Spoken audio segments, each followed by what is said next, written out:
এখানে গলায় দড়ি দিয়ে মারা গেছে আজকে।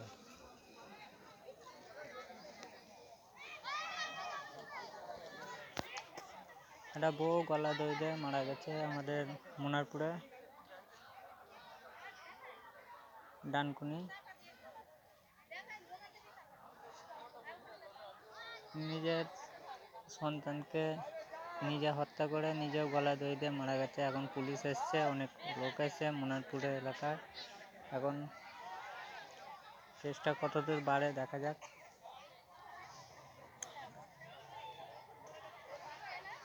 হ্যাঁ দেখি।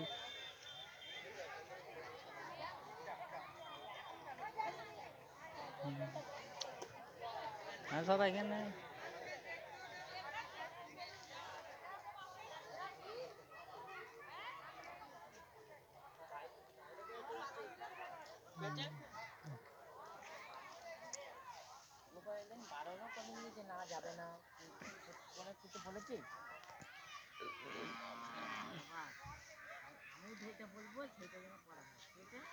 এবার